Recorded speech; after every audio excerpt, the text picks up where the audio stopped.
தமிழடியான் சொந்தங்கள் அனைவருக்கும் வணக்கம். மார்ச் மாதம் 30 2025 ஞாயிற்றுக்கிழமை. இன்றைய நாளுக்கான முக்கிய செய்திகளுடன் உங்களை சந்திக்கின்றேன்.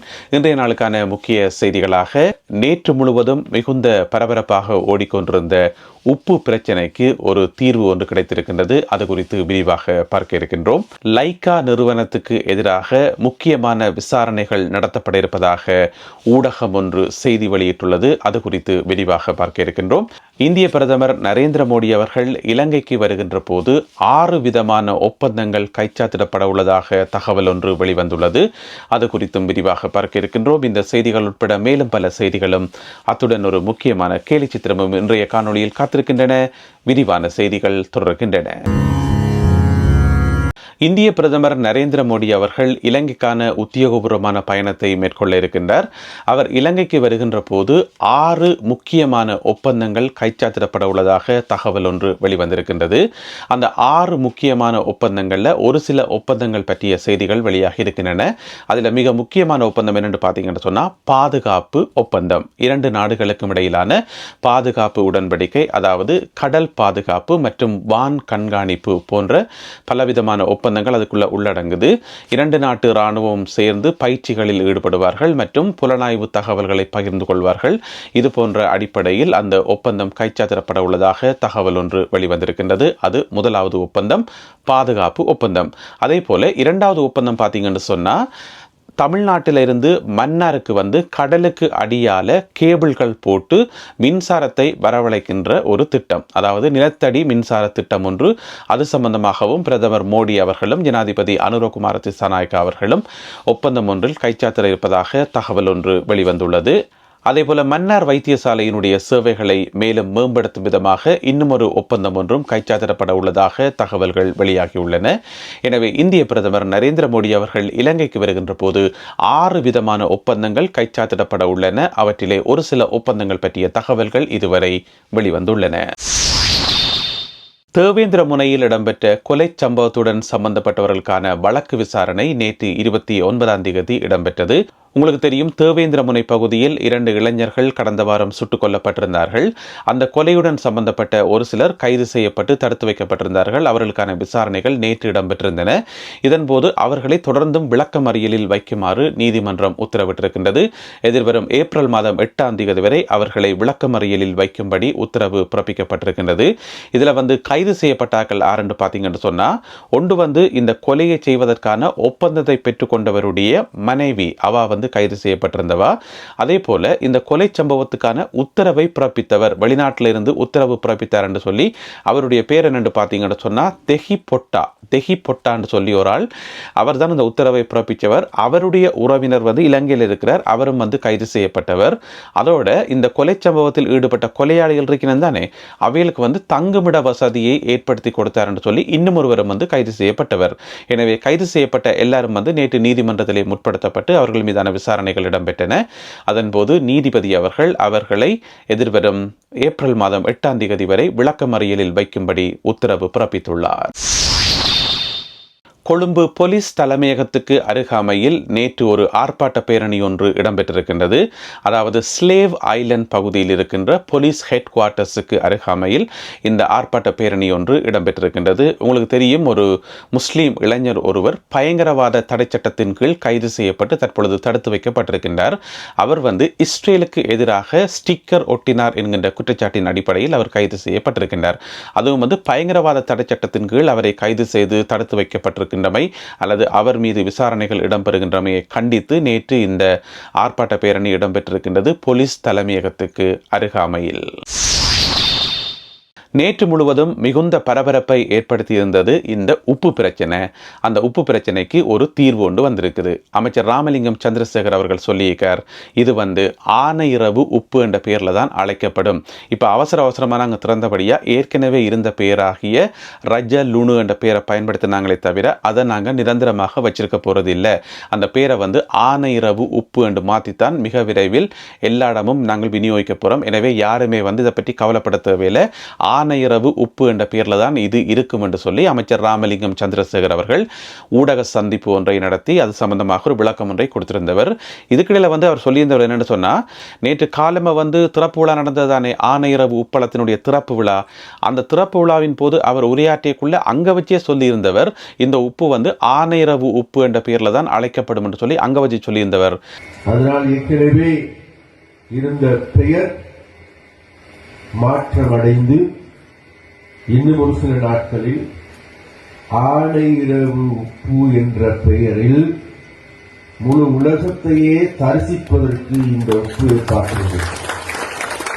ஏனென்றால் உலகத்தில் வாழ்கின்ற தமிழர்கள் அனைவரின் மனதிலும் ஆனையிரவு உப்பு அழைக்கின்ற பொழுது அதை யார் தழுவிக் கொள்வதற்கு தயாராகவே இருக்கிறார். ஆனால் விஷயம் என்னென்னு சொன்னால், அந்த செய்தி வெளியில் வரையில.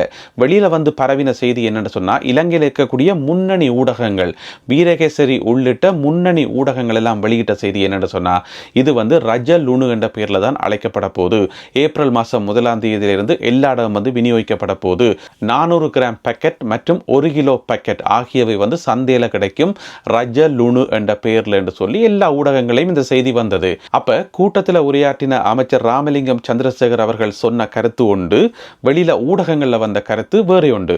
இதுல என்ன குழப்பம் நடந்ததுன்னு சொன்னா, அமைச்சர் ராமலிங்கம் சந்திரசேகர் அவர்கள் தமிழ்ல உரையாற்றியக்குள்ள இது ஆனையிரவு உப்பு என்ற பெயர்ல உலகம் முழுவதும் விநியோகிக்கப்படும் என்று சொல்லி அவர் சொல்லியிருந்தவர்.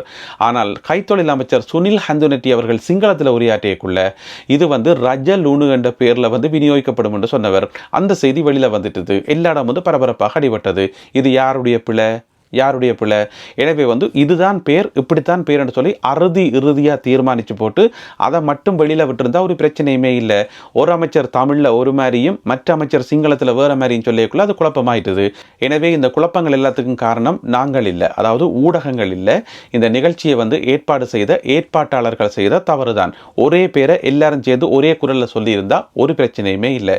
எனக்கு அந்த வடிவேல் இந்த வசனம் ஒன்று தான் ஞாபகம் வருது. எந்த ஒரு விஷயத்தையும் பிளான் பண்ணணும். பிளான் பண்ணாமல் பண்ணினா இப்படித்தான்.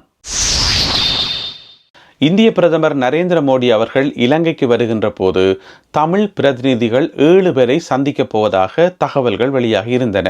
அதாவது பல்வேறு கட்சிகளைச் சேர்ந்த 7 முக்கியமான பிரதிநிதிகளை தமிழ் பிரதிநிதிகளை அவர் சந்தித்து உரையாட இருக்கிறார் என்று சொல்லி ஒரு செய்தி வந்தது. ஆனால் இலங்கை தமிழரசு கட்சியினுடைய பேச்சாளர் சுமந்திரன் அவர்கள் அதை மறுத்திருக்கின்றார்.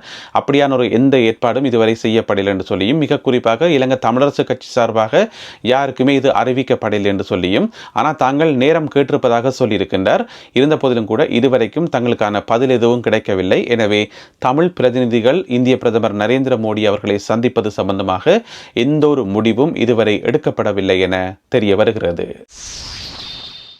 லைக்கா நிறுவனத்துக்கு எதிரான விசாரணைகள் மிக விரைவில் ஆரம்பிக்கப்பட உள்ளதாக தகவல் ஒன்று வெளியாகி இருக்கிறது. இந்த தகவலை வெளியிட்டிருக்கிறதான்னு பார்த்தீங்கன்னு சொன்னால், கொழும்பிலிருந்து வர ஒரு ஆங்கில ஊடகம் வெளியிட்டிருக்கின்றது. லைக்கா நிறுவனத்துக்கு எதிராக எதற்காக விசாரணை என்று பார்த்தீங்கன்னு சொன்னால், இலங்கையில் இருக்கக்கூடிய முக்கியமான ஊடகங்களை அடுத்தடுத்து ஏராளமான ஊடகங்களை, பத்திரிகைகள், தொலைக்காட்சிகள், வானொலிகள் என்று சொல்லி நிறைய ஊடகங்களை லைக்கா கம்பெனி வாங்கியிருந்தது, அடுத்தடுத்து வாங்கியிருந்தது. அதுக்கு எதிராக சுப்ரீம் கோர்ட்ல ஒரு வழக்கொண்டு போடப்பட்டிருந்தது. அந்த வழக்கை போட்டவர் யாருன்னு பார்த்தீங்கன்னு சொன்னால், அவருடைய பேர் யாமுனி காமந்த துஷார என்று சொல்லப்படுற ஒரு ஆள். அவர் யாருன்னு பார்த்தீங்கன்னு சொன்னால், லஞ்ச ஊழலுக்கு எதிரான குடிமக்கள் அமைப்பு, லஞ்ச ஊழலுக்கு எதிரான குடிமக்கள் அமைப்பு என்று சொல்லப்படுற ஒரு அமைப்பினுடைய தலைவர் தான் இந்த யாமுனி காமந்த துஷார என்று சொல்லப்படுற ஒரு ஆள். அந்த 3 புலனாய்வு பிரிவுகளும் எதென்று பார்த்தீங்கன்னு சொன்னால், ஒன்று சிஐடி குற்ற புலனாய்வு பிரிவு, அவர்களும் விசாரணை நடத்த இருக்கின்றார்கள். அதே போல ஸ்டேட் இன்டெலிஜென்ஸ் என்று சொல்லப்படக்கூடிய அரச புலனாய்வு பிரிவு, அவர்களும் விசாரணை நடத்த இருக்கின்றார்கள். அதே போல பினான்சியல் இன்டெலிஜென்ஸ் என்று சொல்லப்படக்கூடிய நிதி புலனாய்வு பிரிவு, இவர்களும் விசாரணை நடத்த இருக்கின்றார்கள். எனவே 3 புலனாய்வு கட்டமைப்புகளும் சேர்ந்து லைக்கா கம்பெனிக்கு எதிரான விசாரணைகளை விரைவில் ஆரம்பிக்க இருப்பதாக நீதிமன்றத்துக்கு நேற்று தகவல் சொல்லப்பட்டது. இந்த தகவலை சொன்னதாரென்று பார்த்தீங்கன்னு சொன்னால், சட்டமா அதிபர் திணைக்களம் உச்ச நீதிமன்றத்துக்கு நேற்று இந்த தகவலை அறிவிச்சிருக்கிறது. இந்த 3 புலனாய்வு அமைப்புகளுக்கும் வந்து பாதுகாப்பு அமைச்சு வந்து அனுமதி கொடுத்திருக்காம் லைக்காவை வந்து விசாரிக்கிறதுக்கு. எனவே லைக்கா கம்பெனியை வந்து நேரடியாக விசாரிப்பார்களான்னு கேட்டால் அப்படி இல்லை. லைக்கா கம்பெனிக்கு சொந்தமான 2 முக்கியமான நிறுவனங்கள் இருக்குது. அந்த நிறுவனங்களோட பேரில் தான் இந்த ஊடகங்கள் எல்லாம் வந்து வாங்கப்பட்டது. 12க்கும் மேற்பட்ட ஊடகங்கள் வந்து வாங்கப்பட்டது அந்த 2 நிறுவனங்களுடைய பேரில். அந்த நிறுவனங்கள் எதுன்னு பார்த்தீங்கன்னு சொன்னால், ஒன்று வந்து பென் ஹோல்டிங்ஸ் பிரைவேட் லிமிடெட், மற்றது பார்த்தீங்கன்னு சொன்னால் blue summit capital management private limited. இந்த 2 கம்பெனிகளுக்கு எதிராகத்தான் விசாரணைகளை ஆரம்பிக்க உள்ளதாக, அதாவது 3 முக்கியமான புலனாய்வு பிரிவினர் விசாரணைகளை ஆரம்பிக்க உள்ளதாக கொழும்பிலிருந்து வெளிவருகின்ற ஆங்கில ஊடகம் ஒன்று செய்தி வெளியிட்டுள்ளது. அடுத்ததாக இன்றைய கேலி சித்திரம் கார்ட்டூன். ஒரு கடலுக்குள்ள வந்து 3 மீன்கள் இருக்கின்றன. 3 மீன்களில் 2 மீன்கள் வந்து பெரிய மீன்கள், ராட்சச மீன்கள், திமிங்கிலம் என்று சொல்லலாம். ஒரு மீன் வந்து நெத்தன்யாகு, அதாவது இஸ்ரேலிய பிரதமர் பெஞ்சமின் நெத்தன்யாகு ஒரு மீன், பெரிய மீன். மற்ற மீன் எதென்று பார்த்தீங்கன்னு சொன்னால் ரஷ்யாவினுடைய ஜனாதிபதி விளாடிமிர் புட்டின், அவரும் பெரிய ராட்சச திமிங்கிலம் மாதிரியாரோ மீன். இந்த 2 மீன்களையும் விட்டுட்டு நடுவில் பார்த்தீங்கன்னு சொன்னால் ஸ்ரீலங்கா ஒரு குட்டி மீனாக தெரியுது, இலங்கை வந்து ஒரு சின்ன மீனாக தெரியுது. அந்த மீனை போய் ஒரு கை வந்து பிடிக்குது. அந்த கைக்கு மேலே எழுதப்பட்டு கிடக்குது UK சாங்ஷன்ஸ் என்று சொல்லி, அதாவது பிரித்தானியாவினுடைய தடை என்று எழுதப்பட்டிருக்கிறது. எனவே ஓவியர் ஜெஃப்ரி வந்து என்ன சொல்ல வர்றார் என்று சொன்னால், கடலில் வந்து 2 பெரிய மீன்கள் இருக்குது, போர்க்குற்றம் செய்த 2 பெரிய மீன்கள்.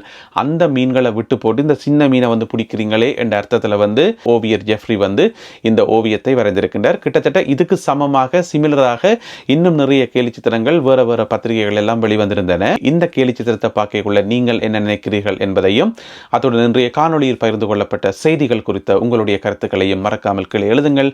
மீண்டும் இன்னும் ஒரு காணொளியில் உங்களை சந்திக்கின்றேன். அதுவரை நன்றி, வணக்கம்.